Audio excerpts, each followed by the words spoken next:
تاریخ کا سب سے بڑا سائنسدان البرٹ آئنسٹائن کس خدا پر یقین رکھتا تھا؟ ایک ایسا خدا جس کے نزدیک آپ کی دعاؤں، آپ کی تڑپ اور آپ کے بہائے گئے آنسوؤں کی کوئی اہمیت نہیں۔ ایک ایسا خدا جس نے اس کائنات کی مشین کو بنایا، اسے چابی دی اور پھر ہمیشہ کے لیے اسے اس کے حال پر چھوڑ دیا۔ فلسفے میں اس عقیدے کو دیئزم اور سائنس میں ڈٹرمنزم کہا جاتا ہے۔ یہ ایک ایسا خوفناک نظریہ ہے جو کہتا ہے کہ آپ کی زندگی میں آپ کا اپنا کوئی ارادہ، کوئی فری ول نہیں ہے۔ کیا آپ واقعی زندہ ہیں یا آپ کی ہر خوشی، ہر غم، آپ کی ہر ناکامی اور آپ کا ہر فیصلہ آج سے اربوں سال پہلے بگ بینگ کے وقت ہی پتھر پر لکھا جا چکا ہے؟ اس سائنسی نظریے کے مطابق آپ صرف ایک ایسی فلم کا بے بس کردار ہیں جس کی شوٹنگ اربوں سال پہلے مکمل ہو چکی تھی، اور کائنات کے اس اندھے اور طے شدہ اسکرپٹ کو بچانے کے لیے البرٹ آئنسٹائن نے آخری حد تک جنگ لڑی۔ وہ اسی پر یقین رکھتے تھے، ایک ایسی تاریخی جنگ جس میں ہارنے کے بعد مادہ پرستی، ایتھیزم کو ہمیشہ کے لیے دفن ہونا تھا۔ 300 سال تک آئزک نیوٹن کے بعد سائنس ایک عجیب غرور میں مبتلا تھی۔ ان کا ماننا تھا یہ کائنات ایک بند مکینیکل ڈبے کی طرح ہے، ایک عظیم گھڑی۔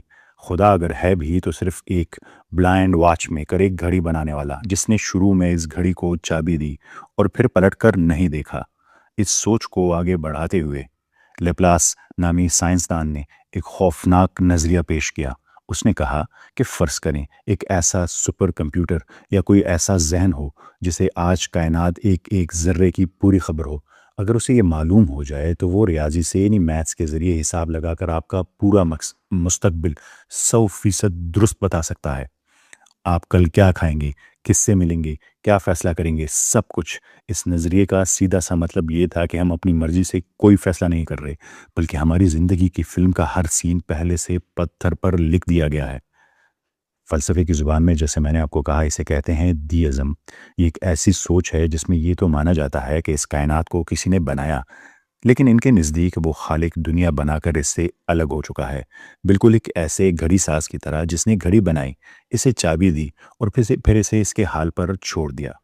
دیئزم کو ماننے والوں کا عقیدہ ہے کہ خدا نہ تو کوئی نبی بھیجتا ہے، نہ دعائیں سنتا ہے، نہ معجزے کرتا ہے، اور نہ ہی انسانوں کی زندگی میں کوئی دخل اندازی کرتا ہے۔ آئنسٹائن کا تصور خدا بھی بالکل یہی تھا۔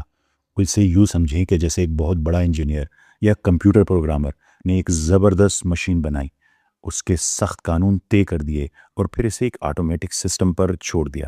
آئنسٹائن کے نزدیک خدا نے فزکس کے شاندار اور اٹل قوانین تو بنائے، لیکن اب وہ ان قوانین میں رد و بدل نہیں کر سکتا، اور جب وہ مداخلت نہیں کرتا تو پھر نہ تو کوئی معجزہ ہو سکتا ہے، نہ ہی دعاؤں کے نتیجے میں حالات بدل سکتے ہیں، کیونکہ ان کے نزدیک حالات بدلنے کا مطلب فزکس کے قوانین کو توڑنا تھا، جو ان کے نزدیک ناممکن تھا۔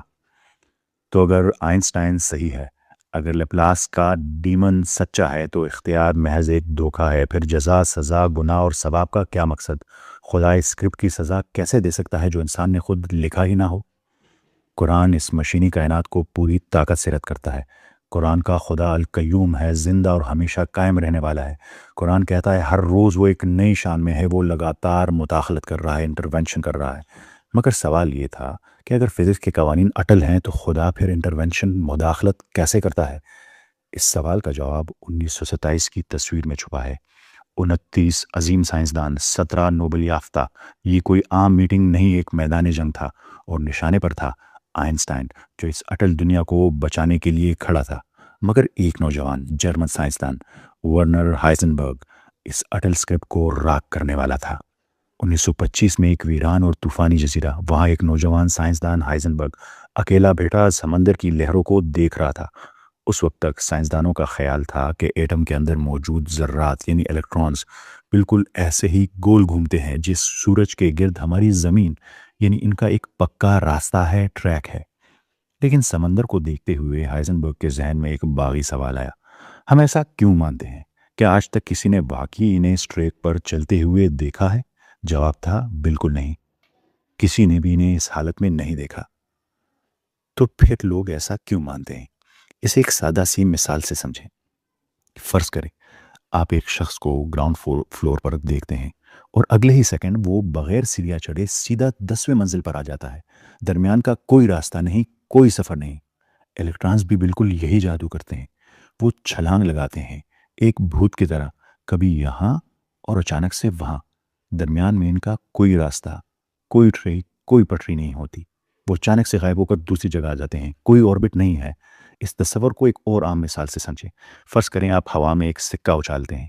نیوٹن اور آئنسٹائن کی پرانی سائنس کہتی ہے کہ اگر آپ کو ہوا کی رفتار اور آپ کی اپنی انگلی کی طاقت معلوم ہو تو آپ 100% گارنٹی سے بتا سکتے ہیں کہ ہیڈ آئے گا یا ٹیل، یعنی نتیجہ پہلے سے طے ہے، یہ ہے ڈٹرمنزم۔ لیکن کوانٹم فزکس کہتی ہے کہ جب تک سکہ ہوا میں گھوم رہا ہے وہ ہیڈ بھی ہے اور ٹیل بھی ہے، کلاؤڈ آف پروبیبلٹیز ہے، وہ کسی ایک ٹھوس حالت میں نہیں بلکہ امکانات کا ایک بادل ہے اور اس میں تیر رہا ہے، اور جب وہ زمین پر گرتا ہے صرف تب جا کر کائنات فیصلہ کرتی ہے کہ اسے کیا بننا ہے، ہیڈ یا ٹیل۔ ہائزنبرگ نے کائنات کے پچھلے دروازے کو کھولا اور دریافت کیا کہ وہاں کوئی طے شدہ راستہ نہیں ہے۔ اس نے انسرٹینٹی پرنسپل دریافت کیا، کائنات کی بنیاد ٹھوس قوانین نہیں بلکہ محض امکانات یعنی پروبیبلٹی کا ایک بادل ہے۔ کاز اینڈ ایفیکٹ کی زنجیر ٹوٹ چکی تھی، لیپلاس کا ڈیمن ہمیشہ کے لیے اندھا ہو چکا تھا، اور اس دریافت کا نتیجہ سائنس کی دنیا کے لیے ایک زلزلہ تھا۔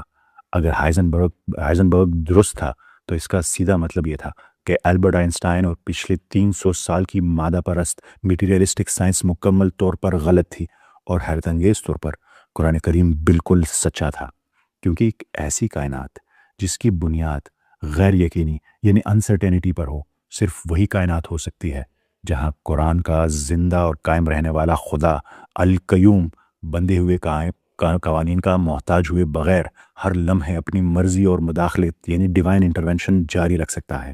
اس کے لیے انسرٹینٹی ضرورت ہے۔ پرانے سائنسدان آپ بگولا ہو گئے۔ 1927 کی سولوے کانفرنس میں یہ ٹکراؤ عروج پر پہنچ گیا، ایک طرف آئنسٹائن، دوسری طرف نیلز بور اور ہائزنبرگ کی پروبیبلٹی۔ ہر صبح آئنسٹائن ایک نیا تھاٹ ایکسپیریمنٹ لاتا اور رات تک بور اس کی خامی نکال کر اسے واپس دھکیل دیتا۔ ایک جنگ شروع ہو چکی تھی۔ 1930 میں آئنسٹائن نے اپنا آخری اور سب سے خطرناک وار کیا۔ اس نے اپنے ذہن میں ایک خیالی مشین بنائی جسے روشنی کا ڈبہ یا فوٹون باکس کہا جاتا ہے۔ اسے یوں سمجھیں، فرض کریں ایک ڈبہ ہے جس میں روشنی بھری ہے اور وہ ایک ترازو یعنی ایک سپرنگ سکیل سے لٹکا ہوا ہے۔ اس ڈبے میں ایک گھڑی لگی ہے جو ایک سیکنڈ کے لیے دروازہ کھولتی ہے، روشنی کا ایک ذرہ، ایک پارٹیکل باہر نکلتا ہے اور دروازہ فوراً بند ہو جاتا ہے۔ روشنی نکلنے سے ڈبے کا وزن تھوڑا سا کم ہو جائے گا۔ آئنسٹائن نے مسکرا کر دعویٰ کیا، دیکھو، وزن کر کے میں نے درست طاقت یعنی انرجی جان لی، اور گھڑی کے ذریعے میں نے نکلنے کا درست وقت یعنی ٹائم بھی جان لیا۔ میں نے دونوں چیزوں کو ایک ساتھ بالکل پرفیکٹ میئر کر لیا ہے۔ یعنی کوانٹم فزکس کا انسرٹینٹی یعنی غیر یقینی کا نظریہ جھوٹا ہے۔ یہ وار اتنا زبردست تھا کہ بور کے ہوش اڑ گئے، وہ مکمل طور پر شکست خوردہ لگ رہا تھا۔ اس نے پریشانی سے کہا، اگر آج آئنسٹائن سچا ثابت ہو گیا تو جدید فزکس کا خاتمہ ہے۔ اسی رات آئنسٹائن بڑے سکون سے مسکراتا ہوا سویا، مگر اگلی صبح بور نے ایک ایسا پتا پھینکا جس نے بازی پلٹ دی۔ اور مزے کی بات یہ تھی کہ بور نے آئنسٹائن کی اپنی ہی سب سے بڑی دریافت یعنی جنرل ریلیٹیوٹی کو اس کے خلاف ہتھیار بنا لیا۔ بور نے سمجھایا کہ جب روشنی کا ذرہ ڈبے سے نکلے گا اور ڈبے کا وزن کم ہوگا تو ترازو اس ہلکے ڈبے کو تھوڑا سا اوپر کی طرف کھینچے گا، اور آئنسٹائن کے اپنے قانون کے مطابق جب کوئی چیز زمین سے اوپر جاتی ہے تو وہاں کشش ثقل یعنی گریوٹی بدل جاتی ہے، اور کشش ثقل کے بدلنے سے ڈبے کے اندر لگی ہوئی گھڑی کا وقت بھی آگے پیچھے ہو جائے گا۔ یعنی آپ کسی بھی صورت میں وقت اور طاقت کو ایک ساتھ بالکل ٹھیک نہیں میئر کر سکتے، نہیں ناپ سکتے، یعنی انسرٹینٹی ہے۔ آئنسٹائن اپنے ہی بنائے ہوئے جال میں پھنس گیا تھا۔ کمرے میں ایک گہرا سناٹا چھا گیا اور پھر اچانک تالیاں گونج اٹھی۔ آئنسٹائن ہار چکا تھا۔ بور نے مسکرا کر وہ تاریخی جملہ ادا کیا جو آج بھی یاد رکھا جاتا ہے، آئنسٹائن، خدا کو مت بتاؤ کہ اسے دنیا کیسے چلانی ہے۔ یہ ہے وہ تاریخی جملہ۔ اس کمرے میں ڈٹرمنزم ہمیشہ کے لیے مر گیا۔ سائنس کو ماننا پڑا کہ کائنات کی بنیاد غیر یقینی ہے، انسرٹن ہے۔ زمین، آسمان، آپ کے ہاتھ میں موجود پیالی، ان کی گہرائیوں میں صرف اور صرف پروبیبلٹیز کا ایک بادل ہے۔ جب امکانات کے اس بکھرے ہوئے بادل سے کوئی ایک مادی حقیقت جنم لیتی ہے تو جدید فزکس گھٹنے ٹیک دیتی ہے۔ سائنس یہ تو بتا سکتی ہے کہ کیا ہوا، مگر وہ یہ کبھی نہیں بتا سکتی کہ کائنات نے ہزاروں امکانات کو چھوڑ کر یہی ایک نتیجہ کیوں چنا۔ فیصلے کے اس نازک ترین لمحے میں سائنس کی ہر مساوات، ہر ایکویشن اندھی اور کھوکھلی ہے، اور بالکل اسی خالی جگہ پر قرآن کریم کی سچائی ایک سورج کی طرح طلوع ہوتی ہے۔ اور کائنات کا رب اپنے وصف یعنی المقتدر، حتمی فیصلہ اور کامل قدرت رکھنے والے کے ساتھ اپنا کام کرتا ہے۔ یہ اندھی کائنات تو محض امکانات کا ایک کینوس ہے، تو ایک کینوس بچھا دیتی ہے، لیکن یہ خدا کا امر، ڈیوائن کمانڈ ہے جو اس بادل کو چیر کر ایک ٹھوس حقیقت کو جنم دیتا ہے۔ کیونکہ جب کائنات کا خالق کسی چیز کا ارادہ کرتا ہے تو وہ فزکس کی ایکویشنز کا محتاج نہیں ہوتا۔ اس کا قانون تو صرف اتنا ہے، اس کی شان تو یہ ہے کہ جب وہ کسی چیز کا ارادہ کرتا ہے تو وہ بس یہی فرماتا ہے، ہو جا، اور وہ ہو جاتی ہے۔ یہ بالکل انسرٹینٹی پرنسپل کے مطابق ہے۔ یہی وجہ ہے کہ جب حضرت ابراہیم علیہ السلام کو دہکتی ہوئی آگ میں پھینکا گیا تو خدا کو فزکس کا کوئی بھی قانون توڑنے کی ضرورت پیش نہیں آئی، کیونکہ کوانٹم کائنات میں فزکس کا کوئی اٹل قانون ہے ہی نہیں۔ آگ کا جلانا کوئی مجبوری نہیں، محض ایک غالب امکان تھا، پروبیبلٹی تھی۔ خدا نے صرف اپنے امر سے، کن سے، ایک مختلف کوانٹم نتیجے کا حکم دیا کہ اے آگ، ابراہیم پر ٹھنڈی اور سلامتی والی بن جا۔ اس لیے ہمیشہ یاد رکھیے، کائنات کی تقدیر اندھے ایٹموں نے کسی پتھر پر نہیں لکھی۔ لیپلاس کا کوئی خیالی ڈیمن آپ کا مستقبل طے نہیں کر رہا، اور آپ کسی پرانی پہلے سے ریکارڈ شدہ فلم کا کوئی بس کردار نہیں ہے۔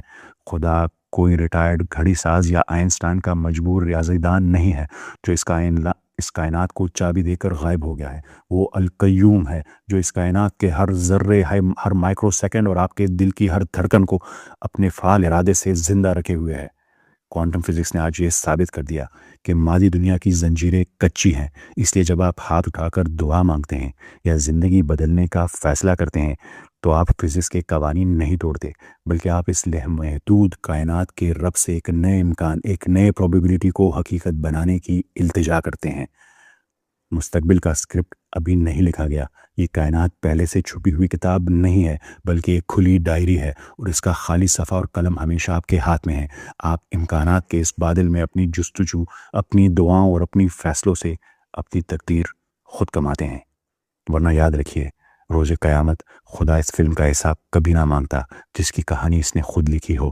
وہ حساب اس لیے لے گا کیونکہ اس نے اختیار کا قلم آپ کے ہاتھ میں دیا تھا۔